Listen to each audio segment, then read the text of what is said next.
Good morning. It's good to be with you. We're here talking this month about relationships, and today we're going to tackle sex. Hopefully, we'll get to the topic of food, but sex is a little less discussed in our society, and there's a lot of myths and there's a lot of confusion about sex in relationship as we look at the differences in Ayurvedic doshas. Having had the privilege to bear witness to hundreds and hundreds of couples and having facilitated a lot of these conversations, I've been able to normalize these concepts and topics in a way that just makes them more matter of fact. And when they are made more matter of fact, it starts to break down the walls that are in marriages and long-term partnerships. So today we're talking really about long-term partnerships, 10, 20-year partnerships, because there's a great difference between the honeymoon stage of a relationship as it relates to connection and pleasure versus long-term relationship. Esther Perel does a really good job. She researches why people cheat.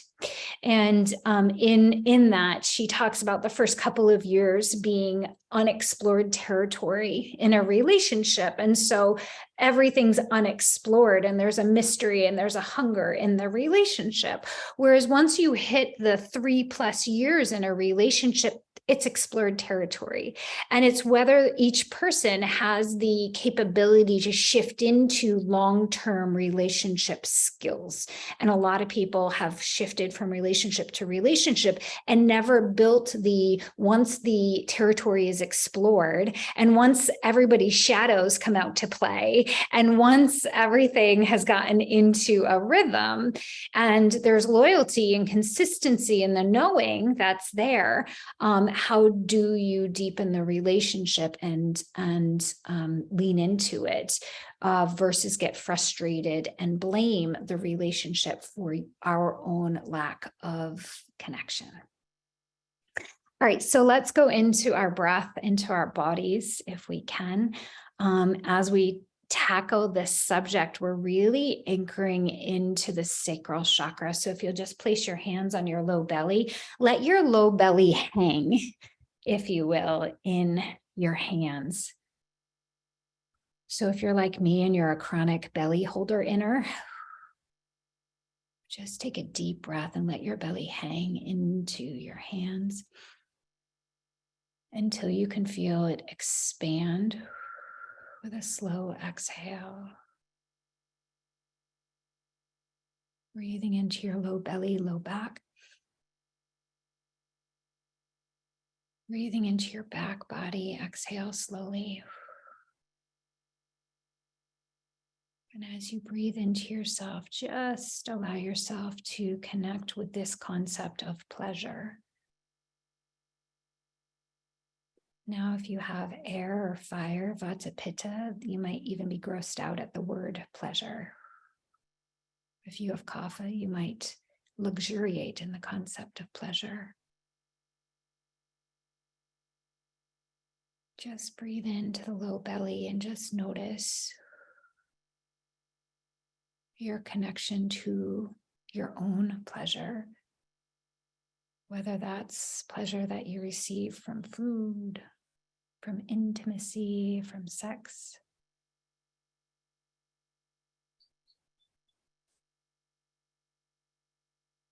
And as you breathe into your low belly and begin to just observe,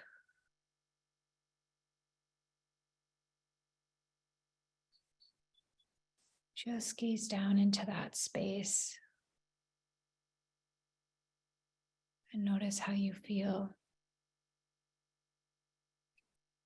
in your connection to yourself.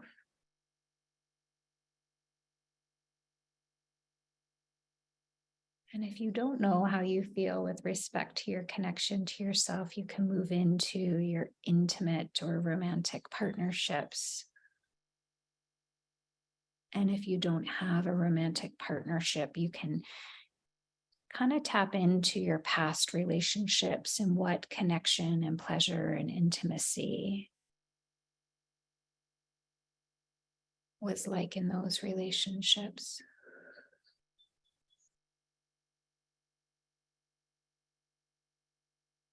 Just notice where you got pleasure in eating together, going out to dinner, having desserts, laying in bed, having sex. Just notice how you connect. Notice your relationship to, for example, alcohol as you connect intimately and connect with other people.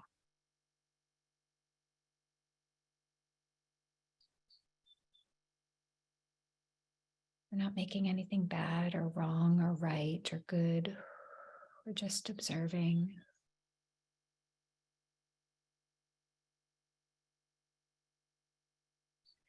And then, if you will, as you're observing, notice if there's any shame, disgust, guilt. And just notice if that shame's around your body or around your habits or around how or what.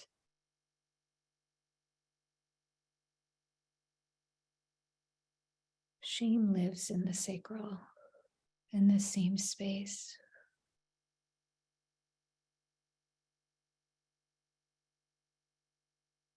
You're just using your innocent perception to observe. We all have patterns and habits.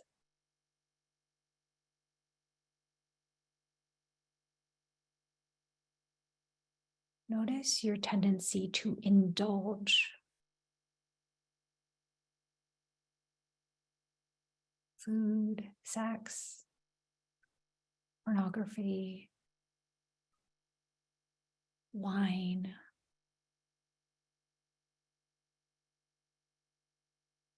Just notice that tendency of what puts you into the place of wanting that indulging.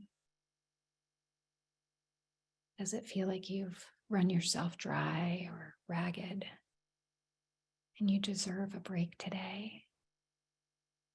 A treat, an indulgence. Just look at your stories around how you do pleasure. Do you sneak pleasure because of the shame?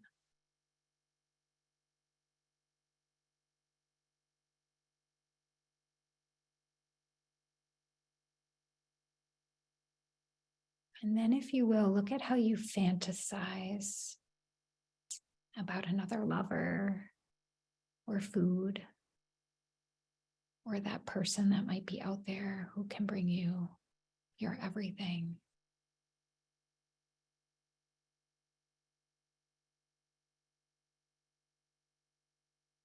All of this lives in the sacral. So if you will, begin now to breathe the violet flame into your low belly, into your low back, into your sex organs, into your intestines. Deep breath, pulling the violet consuming flame into your low belly. Allowing it to just settle in, bringing the divine power, whether that's willpower, the divine love to wash away the shame, divine acceptance, and the divine wisdom. Just feel that violet consuming flame moving into that space without having to figure anything out or know or do something really hard. Command the violet flame to release you from any habits or grasping, shame. I am the violet consuming flame. I am divine connection. I am, I am, I am.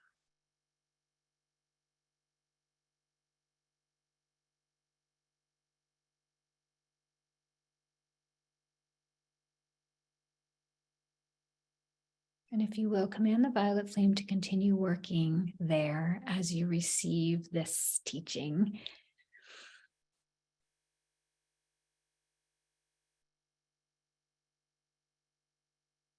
So we're talking about long-term relationships and sex particularly, but we could talk about food as well. There's a pleasure center in the brain, and what triggers the pleasure center in the brain is food and sex and learning. So we all have different ways that we experience pleasure. I know a lot of people I come in contact with in all of the tons of certifications that we get, we may find pleasure in bettering ourselves or analyzing ourselves or growing, but that's still pleasure seeking.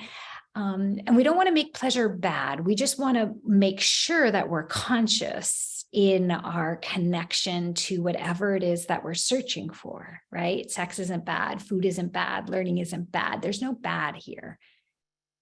But the question is, are we indulging in the pleasure as an addiction to escape or to change our base vibrations of disconnection? Are we attached to that pleasure in order to feel a connection to ourselves because we're generally disconnected from ourselves? Are we attached to that pleasure because it gives us connection, whether it's through food or wine or sex, to someone else, and we don't know how to get that connection through emotional and spiritual heart connection? Does that make sense? So now we're looking at, am I being conscious? So I can be attached to that gluten-free cinnamon raisin bagel, and it can just be like, oh, nourishment, food. Or I could be ruminating about that gluten-free cinnamon raisin bagel and thinking about it all day and actually thinking about how good it was going to taste, and then actually eat the bagel and not actually notice what it tasted because I was hypothesizing when I was not going to have the bagel again. Does this make sense? So conscious presence, pleasure. Is pleasure bad? No. Can we experience it while we have it? Are we thinking of the next thing that we're going to get while we're actually having the experience of pleasure there?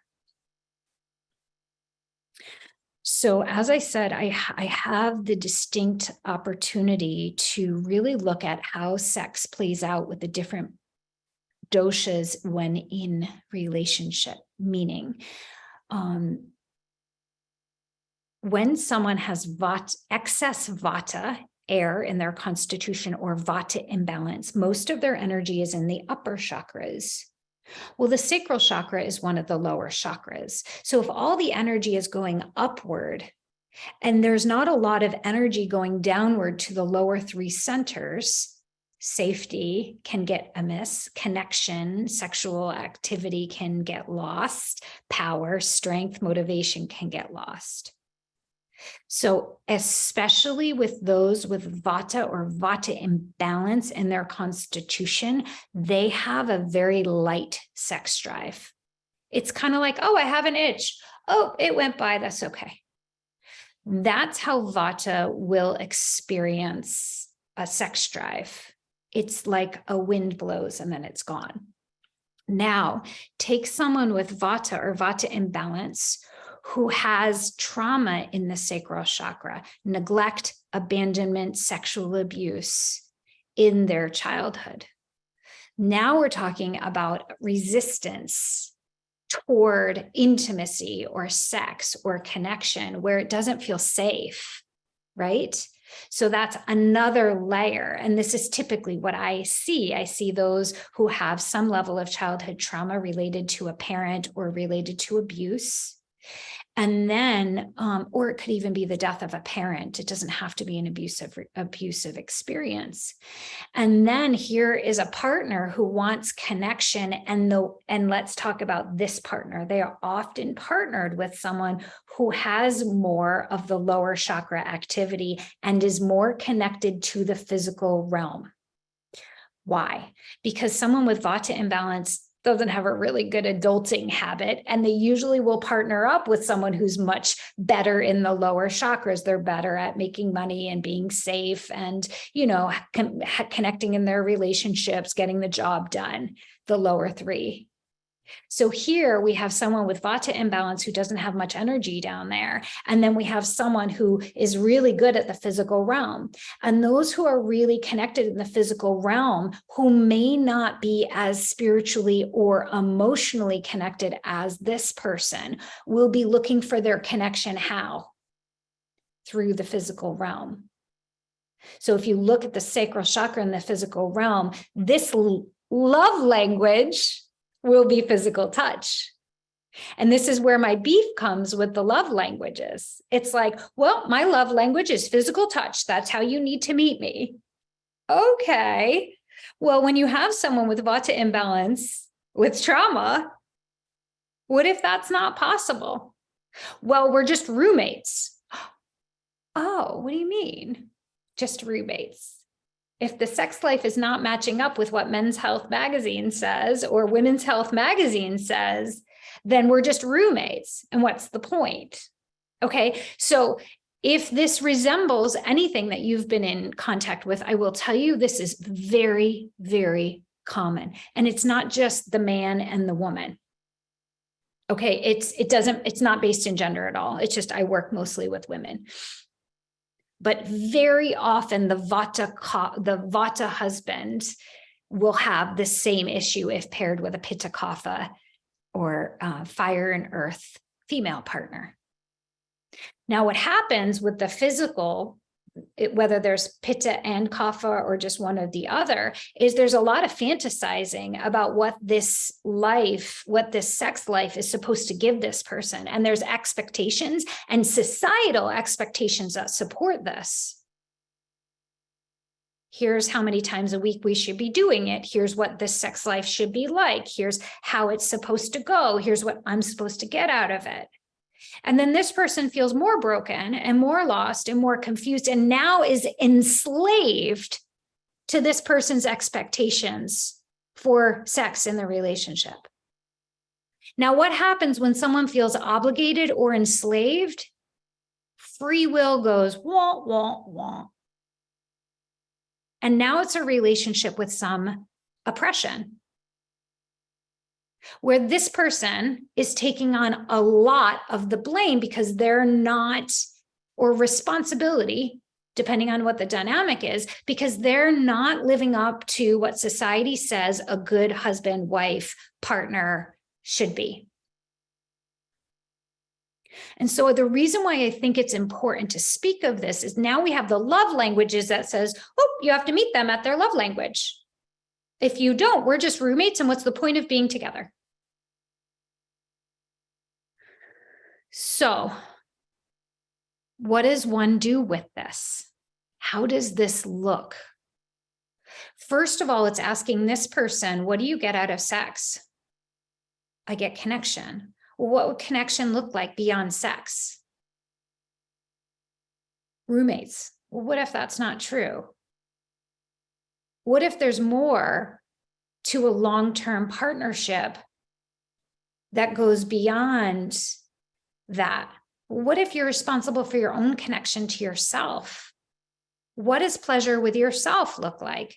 How can you get connection from your partner if you're not on the same page for sex? I mean, think about someone's sexual evolution over 20, 30 years, right? We go through different phases of hormones, aging. It's not going to be the same.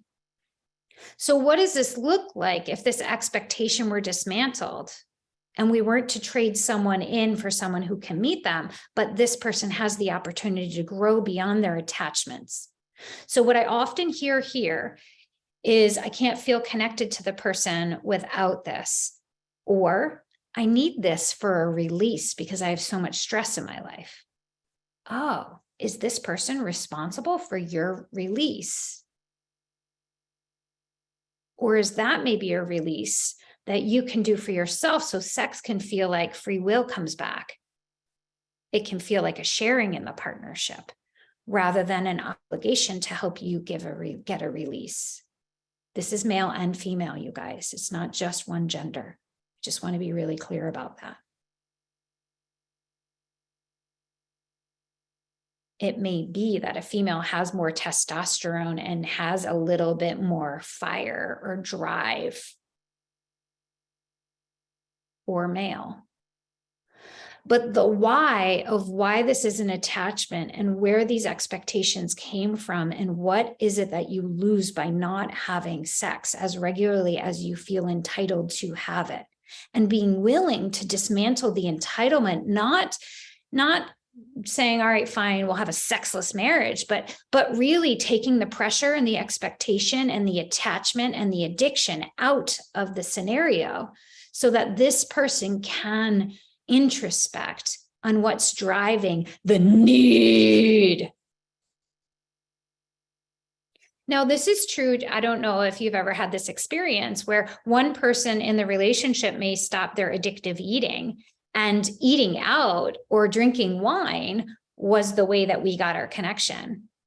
And we don't know how to connect if we don't have that type of pleasure together.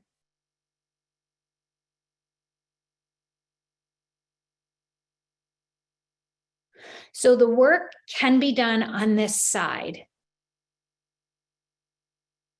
There's masturbation. There's other ways to have pleasure without having intercourse if this person is like, please don't. And we'll talk about what this is. There are ways to connect emotionally, spiritually, energetically for this person to grow the different layers of themselves to find more ways to connect. There are ways to have physical intimacy without sex. And so this person expanding their repertoire for connection or pleasure is really important. Now we go to this person. This person may not have a sex drive. This person may get overstimulated. Too much sound, too much kissing of my neck, too much smell, too much poking, too much. This oversensitive vata might feel. And they shut it down altogether because they don't understand their vata imbalance. And they think it's wrong and bad, rather than learning how to work with their vata imbalance, how to communicate, to figure out what's on the table and what's off the table, to ride the wave of, for example, ovulation, which is like the 2-day where the sex drive may appear. So being able to understand self and be able to break down what is the resistance.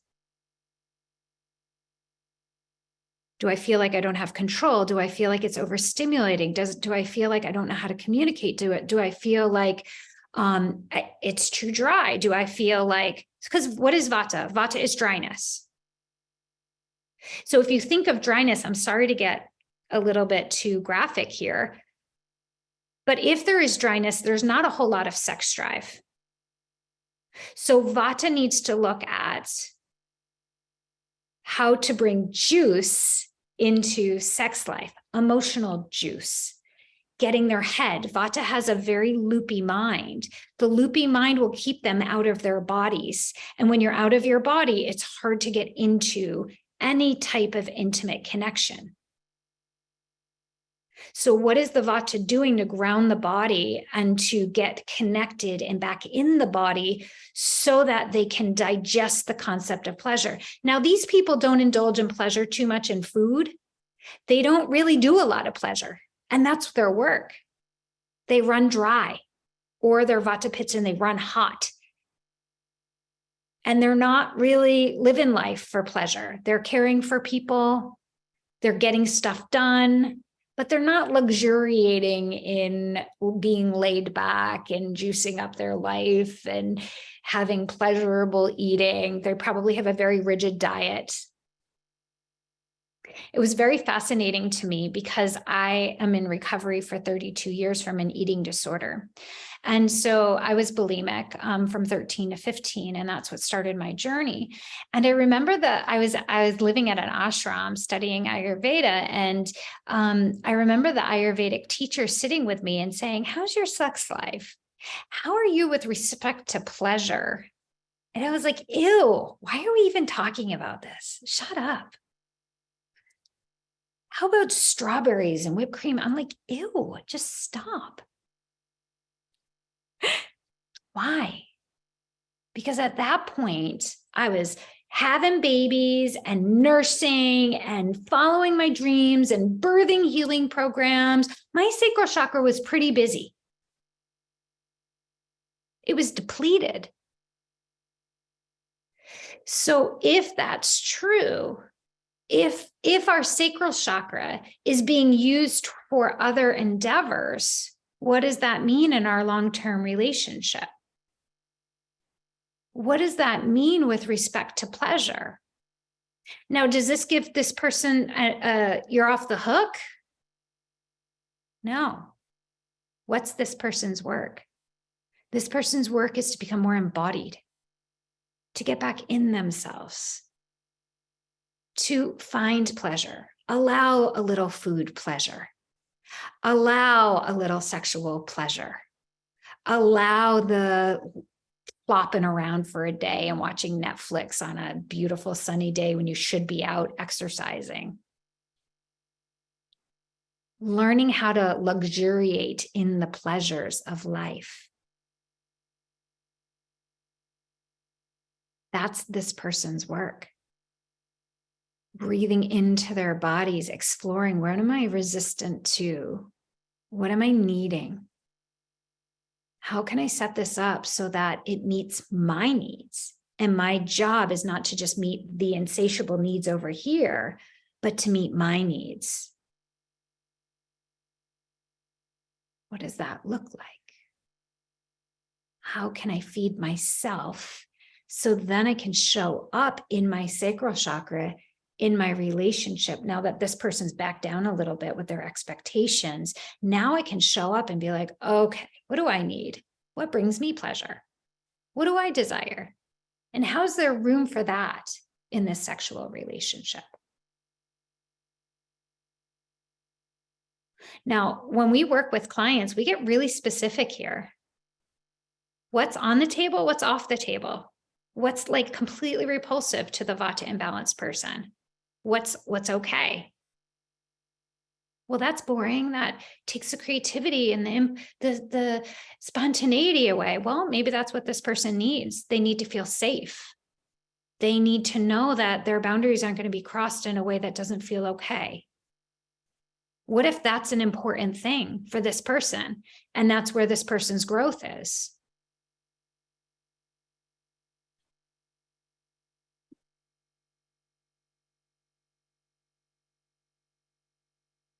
So the question just came in about what if there's no sex drive?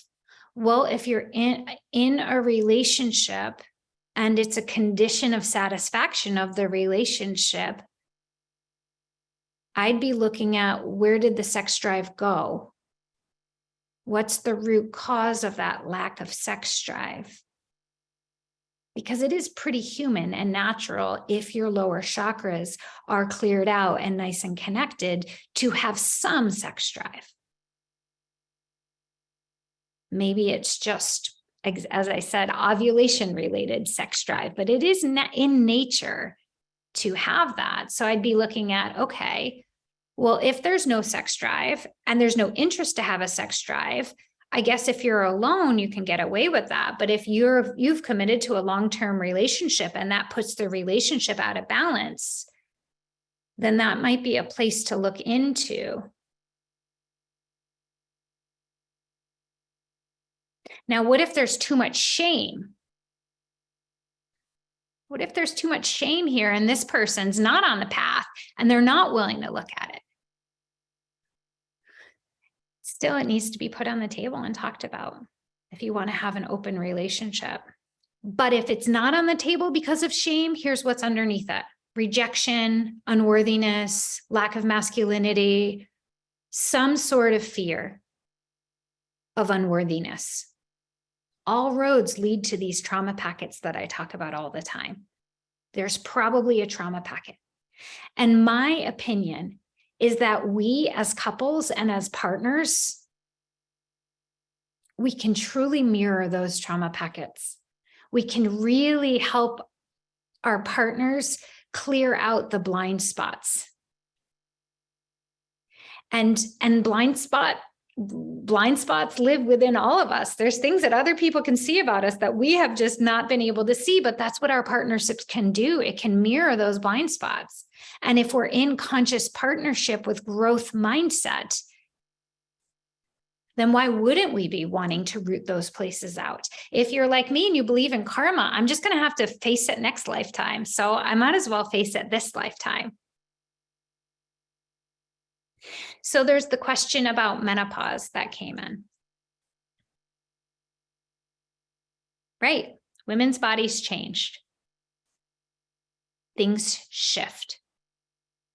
Now, if it's a woman-to-woman relationship, maybe both bodies are shifting similarly. If it's a male relationship, what happens is testosterone will start to decline in men during the menopausal stage at some point as well. So ideally, there is a decline on both ends, but that's not always the case. So right back to that discussion of vata, because menopausal stage of life is the vata stage of life. So things get dry, they get less juicy. There's more energy up here and less energy down there. Same topic though. Negotiation, discussion, communication, honesty, renegotiation of the terms of the relationship. But it needs to be communicated where both people's desires are valid, but both people are willing to work on what's going on underneath. Because the attachment to sex and the resistance to sex, all roads lead to the trauma packets underneath.